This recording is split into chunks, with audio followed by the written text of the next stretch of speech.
The chandeliers glittered like frozen stars above the ballroom, scattering fragments of gold across the sea of guests. Music floated through the air, soft, elegant, intoxicating.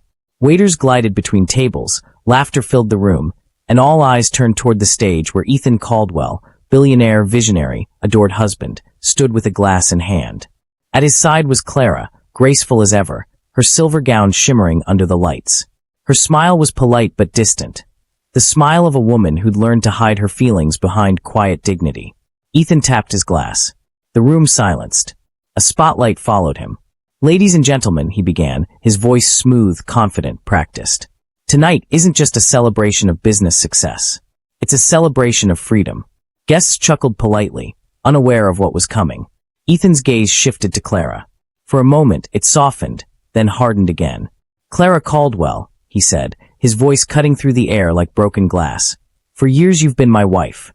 But tonight, in front of everyone who matters, I'm ending that chapter. I am divorcing you, right here, right now." A stunned silence.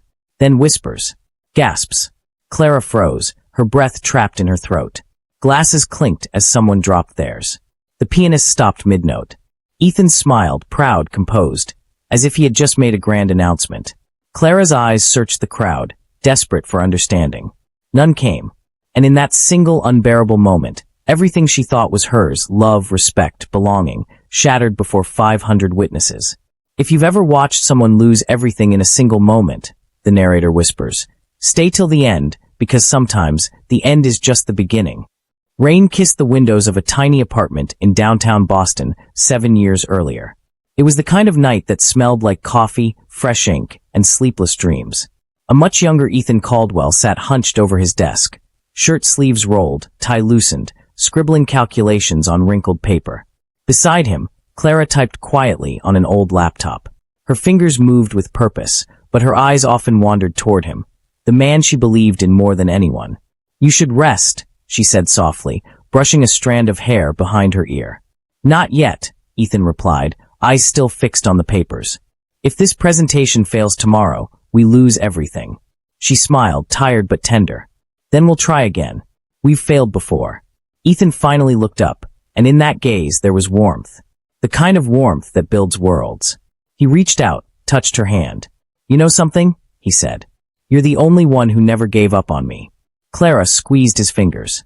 "That's what love is, isn't it?" They laughed quietly. The storm outside faded into the rhythm of their breathing. They didn't have much, just each other, a shared dream, and the belief that love could feed them until success arrived. Months later, success did arrive. Ethan's business proposal caught the attention of a wealthy investor. Within 2 years, his startup became one of the fastest-growing tech companies in the state. Suddenly, their small apartment became a glass mansion on the hill. The sound of rain on windows was replaced by the hum of luxury cars and the clinking of champagne glasses. Clara watched as their world transformed, marble floors, private chefs, designer suits. At first, she was proud. She'd seen the climb, the hunger, the sleepless nights. But with every success Ethan celebrated, something quiet began to disappear from him. He smiled less at her. He worked later. He stopped asking her opinion. It began with subtle gestures, a forgotten thank you, a dismissive tone. And then came the parties. The first grand event Ethan hosted was supposed to be a celebration of their success. Clara remembered standing in the hallway, her reflection caught between the sparkle of diamond chandeliers. Ethan, surrounded by reporters, introduced her to guests with polite distance. "This is my wife, Clara," he said, hand barely touching hers. "She's been with me since the beginning." That phrase, "since the beginning," stung more than he realized. It sounded like a memorial, not a marriage. The guests smiled, but Clara saw the glances. Women in glittering gowns whispering. Men laughing too loudly at Veronica Stone's jokes. Ah, Veronica. The name that would soon define everything. She was Ethan's new business partner, sharp, ambitious, with eyes that measured people like numbers on a spreadsheet. She approached Clara that night, drink in hand, voice smooth as honey laced with poison. "You must be so proud," she said. "Ethan talks about how you were there when no one believed in him." "Yes," Clara replied, smiling politely. "We've been through a lot together." Veronica tilted her head. "I suppose it takes courage to stay with a man when he's still becoming." The words lingered like perfume that wouldn't fade. Clara understood. Veronica wasn't complimenting her. She was reminding her that she no longer fit the image of the man Ethan had become. That night, when the guests left and the lights dimmed, Clara tried to talk to him. "Ethan, do you ever miss the old days? When it was just us?" "Clara," he said, loosening his tie. "Those days are gone. We're in a different league now." His tone wasn't cruel, just distant. But that distance was the beginning of something far colder. Weeks turned into months. Clara spent more time alone. She poured her energy into managing the household, ensuring everything ran perfectly so Ethan would never feel embarrassed. That's when Daniel entered the picture. He was a quiet man, tall, well-mannered, in his early 30s. Ethan hired him as the new household manager. Daniel moved with precision, spoke with calm humility, and treated Clara with the kind of respect she hadn't felt in years. Their first conversation was simple. "Mrs. Caldwell," Daniel said while arranging flowers in the hallway, "do you prefer lilies or roses for the dining room?" "Lilies," she said, smiling faintly. "They were my mother's favorite." "Then lilies it is." He never looked at her the way other men did. There was no desire in his eyes, only sincerity. Over time, she began to confide in him about small things, books she liked, songs she missed, her mother's cooking. Daniel listened, really listened. It was never romantic, never inappropriate. Just human. And maybe that's what made it powerful. One afternoon, as Clara stood by the window overlooking the garden, she overheard voices from Ethan's study. The door was slightly ajar. "Veronica, she's holding you back, Ethan. You know it." "Ethan, don't start this again." "Veronica, your investors ask why your wife never attends meetings. Why she doesn't look like the face of the company. She's not like us." "Ethan, she's comfortable where she is." "Veronica, exactly. Comfortable doesn't build empires." Clara stepped back. Her pulse quickened. For the first time, she realized she wasn't part of his dream anymore. She was an obligation. That night, Ethan didn't come home. The days that followed blurred into routine, quiet breakfasts, polite smiles, empty evenings. Clara tried to fill the silence by painting again, something she loved before her marriage consumed her. Daniel noticed. "That's beautiful," he said one evening, pausing as she brushed color across canvas. "It's just a hobby," she replied softly. "No," Daniel said, watching the strokes.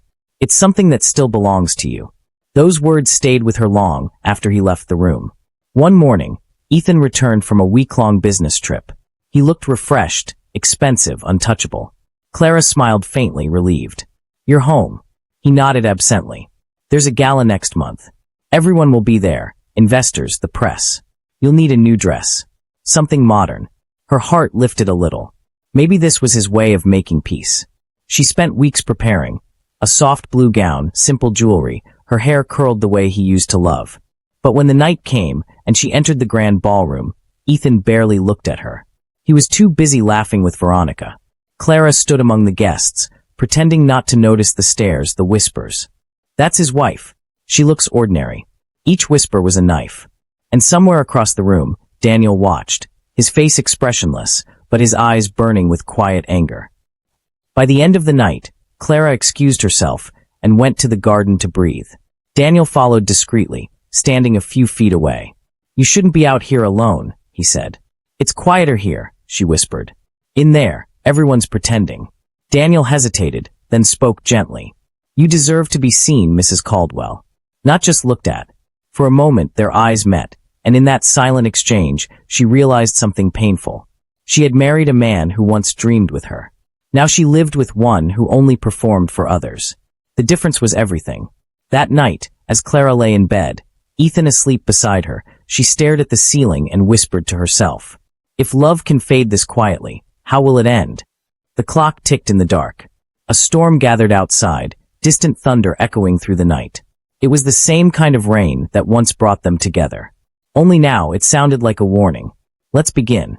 The mansion always smelled like lavender and wealth. But lately, Clara had begun to notice something else, silence.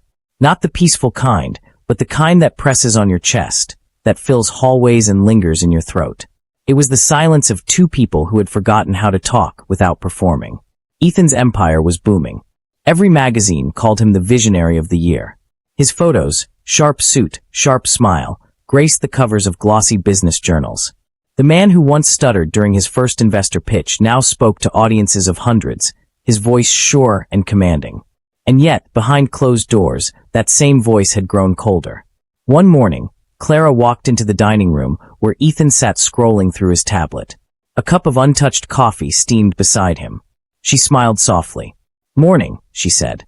"Morning," he replied, without looking up. She hesitated, then sat across from him. The sunlight painted soft patterns on the marble table. "You have that charity dinner next week," she said. "Would you like me to help organize the guest list?" "It's already handled," Ethan muttered. "Veronica took care of it." The name slipped through his lips too casually. Clara nodded, hiding the sting behind a sip of water. "I see. She's been helping a lot lately." "She's efficient," he replied. "She gets things done." He finally looked up, not at her, but through her. His gaze was tired, almost impatient. "Clara," he said, "you don't need to stress about these events. You've done enough. Just look beautiful and enjoy yourself, all right?" That last word, enjoy, felt like an order. She smiled faintly, pretending not to notice the distance between them. "Of course," she whispered. But as she stood to leave, she caught her reflection in the glass cabinet, the faint lines under her eyes, the stillness in her face. When had she become invisible in her own home? That afternoon, while Ethan was away, Daniel came to the door of her art room carrying a tray of tea. "You've skipped lunch again," he said, setting the tray down gently. "You should eat something." Clara smiled weakly. "You sound like a doctor." "Just someone who notices things," he said. She looked at him, the steadiness in his tone, the way he didn't pity her. It disarmed her. "Do you ever feel," she began quietly, "like your life became something you don't recognize?" "Every day," Daniel said after a pause.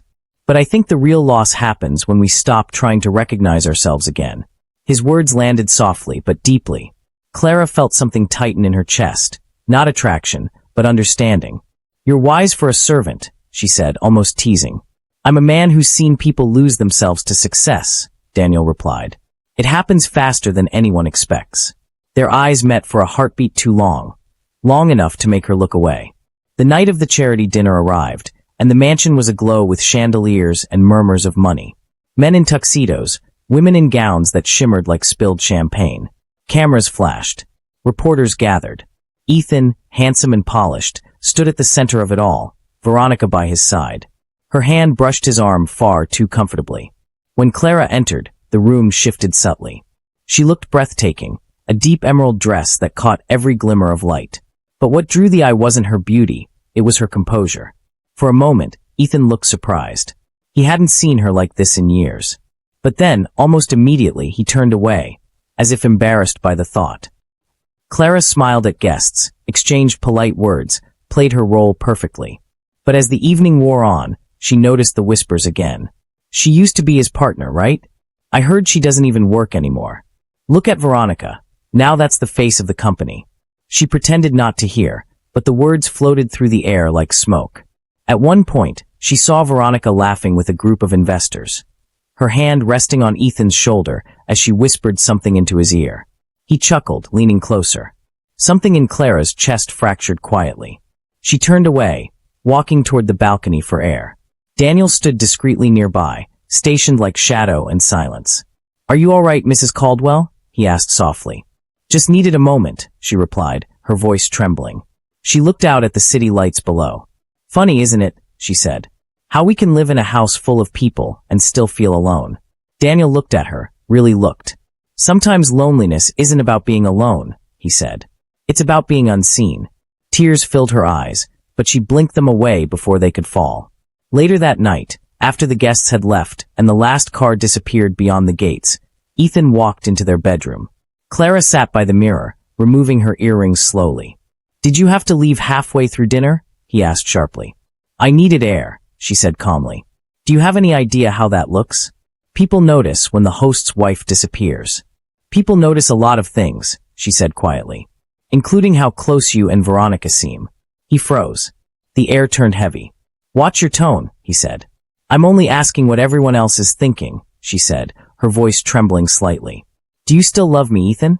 He hesitated, too long. "Love isn't always about feelings, Clara. It's about partnership, timing, understanding where we stand." Her heart sank. "So where do we stand?" "You're making this difficult," he snapped. "Why can't you just be happy with what you have?" Clara stood, facing him fully now.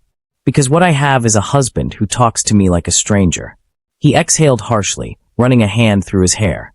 You know what? Maybe we need space. You've become heavy, Clara. Always emotional, always questioning. That word, heavy, hit her like a slap. She turned away before he could see the tears. You've changed, she whispered. Maybe, he said coldly. Maybe I've just become who I was meant to be.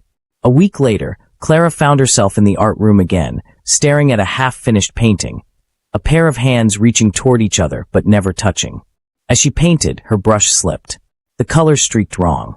She dropped it, trembling. Daniel entered quietly. You're shaking, he said, picking up the brush. I can't seem to finish this, she murmured. Maybe it's not the painting that's broken, he said gently. She looked at him, then laughed softly, bitterly. You really should stop saying things that make too much sense. Someone has to. Their eyes met again. No romance, just understanding. It scared her how safe that understanding felt. 2 weeks later, the tabloids began to whisper. Headlines hinted at Ethan's professional closeness with Veronica Stone. Photos of them at late-night dinners surfaced online. When Clara confronted him, he didn't deny it. They exaggerate, he said dismissively. You know how media works. Do I? She asked. Because it feels like they're only saying what I've been too afraid to admit. He looked at her, not with guilt, but with annoyance. You're overreacting. I'm your wife, she said, voice trembling. I have every right to react. He sighed. Clara, stop turning everything into drama. You're making it hard for me to respect you. Her heart shattered quietly inside her chest. Then maybe you already don't. He said nothing, just walked out, leaving her in silence. That night, Daniel found her sitting by the staircase, still in her robe, eyes swollen. He hesitated before speaking. Mrs. Caldwell, he said softly, I've written something. I wasn't sure if I should, but... He handed her a folded piece of paper. When she opened it, she saw neat handwriting. There are people who build empires and lose their souls, and there are people who lose everything and find themselves again. I think you're one of the latter. She looked up, speechless. Daniel bowed his head slightly. I'm sorry if it's inappropriate. I just wanted you to remember who you are. Her lips trembled. Thank you, Daniel. For the first time in a long time, she felt seen. It happened one Sunday morning. Clara was setting the table for brunch when Ethan walked in, looking restless. We need to talk, he said. About the future. About us. Her heart raced. Go on. He exhaled. The truth is, Clara, I think we've outgrown each other. She blinked, confused. Outgrown. You want stability, calm. I want growth, movement. You were my anchor once, but now I'm your weight, she finished for him. He didn't deny it. I'll make sure you're taken care of, he said coldly. You'll have everything you need. But I think it's time we ended this. She stared at him, at the man she had built dreams with. The man who once swore he'd never let go of her hand. Ethan, she whispered. If you walk away from this, remember, money will never fill the silence I leave behind. He looked almost wounded, not from guilt, but from pride. Goodbye, Clara. He walked away, leaving her standing in the quiet room, trembling, surrounded by everything they once called success. Later that night, Daniel found her outside in the garden barefoot, staring up at the stars. He's gone, she said. Just like that. Then let him go, Daniel replied. He was my life. No, Daniel said firmly. He was your chapter. Your life is still being written. She turned to him, tears falling freely now. And what am I supposed to do? Live, he said simply. And when the world tries to make you small, remember, you were the one who believed first. His words didn't fix the pain, but they gave her something she hadn't felt in a long time. Hope. The kind that begins quietly, like dawn breaking after a long night. The invitation arrived on thick ivory paper, embossed in gold. The Caldwell Foundation Annual Charity Gala, celebrating excellence and new beginnings. Clara read the words over and over again. New beginnings. They lingered in her chest like something cruelly ironic. For weeks, Ethan had been distant, his tone clipped, his eyes elsewhere. She had learned not to ask too many questions. But something about that phrase, new beginnings, felt wrong. It sounded like a goodbye disguised as progress. The night of the gala arrived with the weight of inevitability. The Grand Monarch Hotel glittered like a cathedral of power. Limousines lined the entrance, photographers swarmed like bees around a bloom, and flashes of light painted the marble staircase as the city's elite arrived. Clara dressed slowly, her her silver gown catching the lamplight like rippling water. Daniel stood by the doorway, hands clasped behind his back. His voice was soft when he spoke. "They've sent a car for you." Clara nodded, but didn't move immediately. Her reflection stared back at her, graceful but sad. "Do I look like someone who belongs there?" she asked quietly. "You look like someone who's already survived worse," Daniel said simply. She smiled, faint and fragile. "Then let's see what's waiting on the other side." The ballroom was already alive when she entered. Laughter spilled like champagne, and music swelled beneath the glitter of chandeliers. People turned to look at her, the estranged wife, the roomer in silver. She could feel the stares, the whispers rising like a tide. Ethan stood at the front of the room, his posture regal, his charm effortless. Veronica was beside him, radiant in crimson, her hand resting lightly on his arm. They looked perfect together, the kind of perfection that felt rehearsed. For a fleeting second, his eyes met Clara's across the room. There was no warmth there, only calculation. Then he looked away, smiling toward the crowd. The orchestra hushed. Ethan stepped onto the stage, his voice amplified through the golden hall. "Ladies and gentlemen," he began, "thank you for joining us tonight. This evening isn't just about success. It's about transformation, about embracing truth, and celebrating new beginnings." The word echoed through Clara's mind like a bell tolling. Ethan's speech flowed effortlessly, his tone confident. "For many years my wife, Clara, has stood beside me.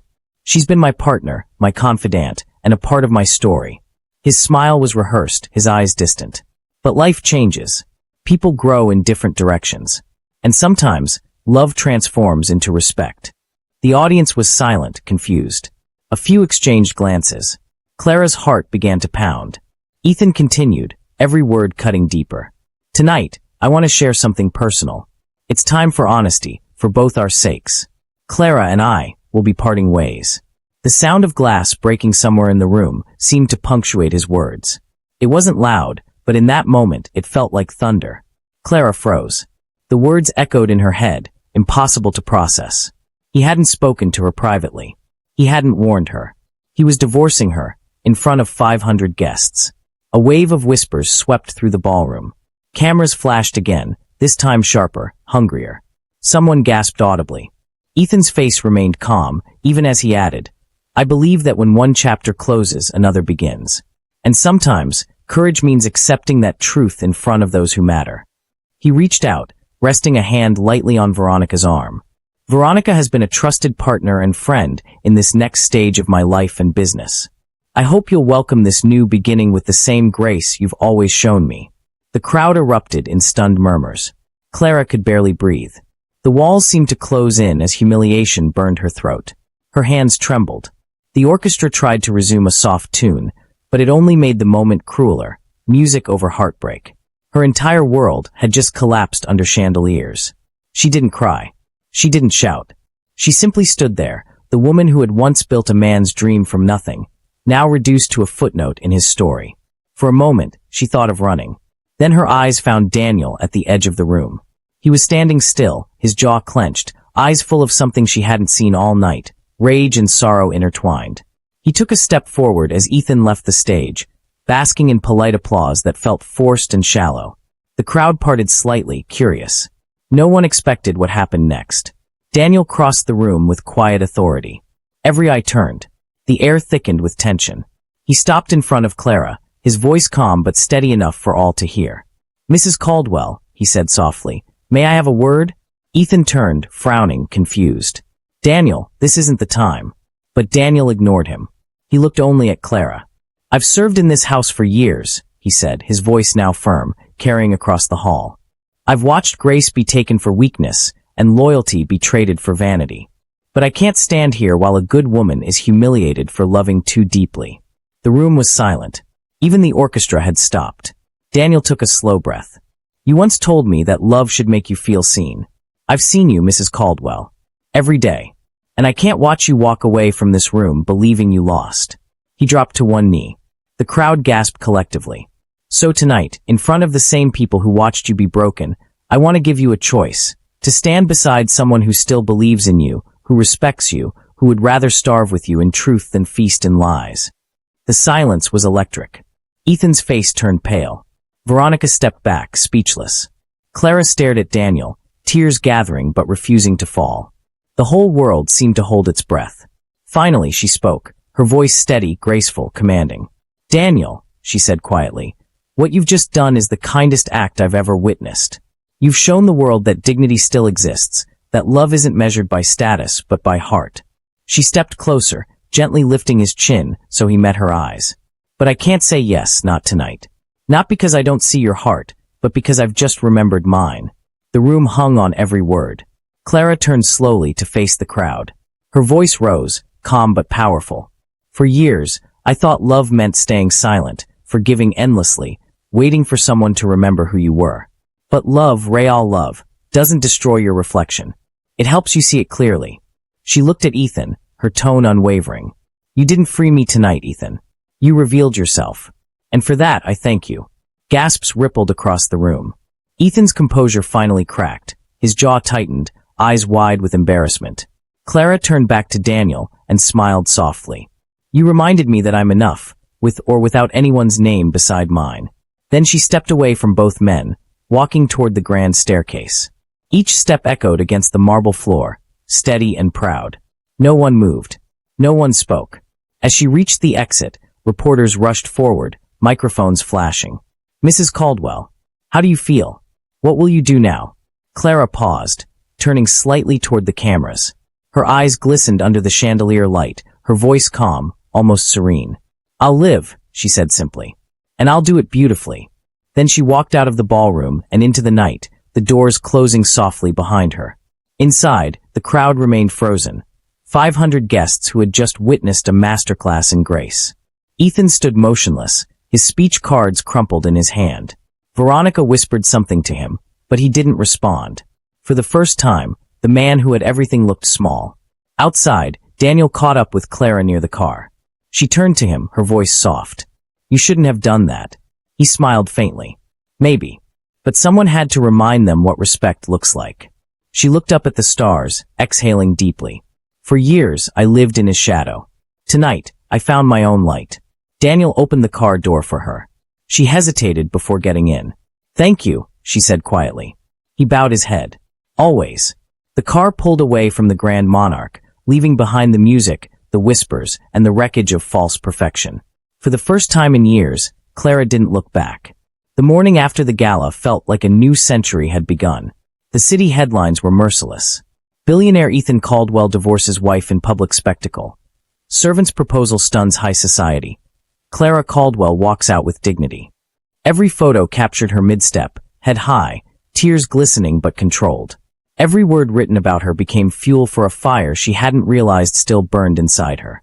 Ethan stayed locked in his penthouse, ignoring calls from his board, from Veronica, from the press. For the first time, his silence wasn't power, it was fear. Every network replayed the moment Clara turned from him. It wasn't just a scandal anymore, it was humiliation. Clara spent that morning sitting on the edge of her hotel bed, still wearing the faint scent of last night's perfume, her phone buzzing endlessly. Messages poured in, reporters, friends, strangers. Some pitied her, some praised her courage. But amid the noise, one message stood out. It was from Daniel. "You didn't need saving. You just needed reminding." A faint smile touched her lips. He was right. She had spent so many years being the quiet backbone behind Ethan's empire that she had forgotten what it meant to stand for herself. When she finally stepped outside that day, cameras flashed again. But this time, she didn't hide. She faced them, calm, composed, radiant even in simplicity. "Mrs. Caldwell, do you regret leaving the gala like that?" one reporter shouted. She paused, the sun lighting her face. "I didn't leave," she said softly. "I arrived to myself." That line spread faster than the scandal itself. Within hours, #ArriveToMyself trended across social media. Talk shows analyzed her poise. Psychologists called it a masterclass in dignity. The same people who once dismissed her as the billionaire's wife now saw her as a symbol of resilience. Meanwhile, Ethan's company began to shake. Investors pulled back, wary of the storm. Sponsors canceled appearances. And Veronica, once radiant, faded into silence as the media shifted their sympathy toward Clara. But Clara didn't chase revenge. She chose rebirth. In the weeks that followed, she began to rebuild, not through noise, but through purpose. She withdrew what was rightfully hers from the marriage settlement, not as payment, but as capital for something new. The Clara Foundation for Second Chances launched 2 months later, focusing on helping women start over after public or private humiliation, divorce, career loss, betrayal. Her first speech was simple, heartfelt, and streamed live to millions.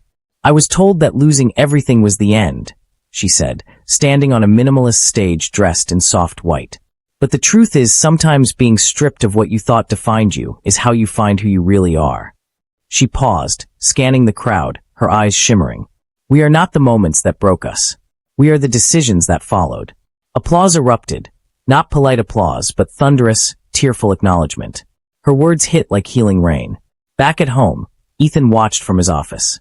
The screen glowed with Clara's face, confident, graceful, untouchable. Every syllable echoed with the strength he had once tried to suppress. For the first time, he realized he hadn't divorced his wife in public. He had revealed his own downfall. As Clara's foundation grew, so did her influence. Invitations poured in: conferences, interviews, magazine covers. But she remained humble, always crediting the team of women who worked beside her. Among them was Daniel, who managed operations quietly, never seeking the spotlight. One evening, after an event, Clara found him in the office, reviewing files.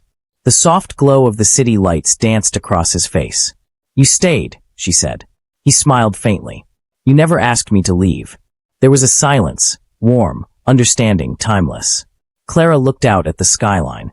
"Do you ever regret that night? What you did?" He shook his head. "No. Because in that moment, the world finally saw what I've always seen." She turned toward him, eyes soft. "And what's that?" "That you were never his shadow. You were the light he couldn't stand beside." Her breath caught. For the first time in months, she felt something stir. Not pain, not nostalgia, but peace. The kind that doesn't need validation. Weeks later, a charity gala was held again, this time in her honor. The same ballroom that had once witnessed her humiliation was now filled with applause as she walked through its doors. The chandeliers gleamed, the cameras flashed, but this time, the attention wasn't cruel. It was celebratory. Ethan was there too, uninvited but unable to stay away. He stood near the back, watching her address the crowd. "Last year," Clara said, her voice steady, "I walked out of this room broken. Tonight, I stand here whole. Not because someone saved me, but because I finally stopped waiting for permission to be myself." She looked around the hall, every face fixed on her. "If there's one thing I've learned, it's this: power isn't loud. It's quiet. It's in the woman who gets up again when the world expects her to stay down." The room erupted in applause. Cameras flashed. Somewhere in the back, Ethan lowered his head. When the applause faded, Clara descended the stage.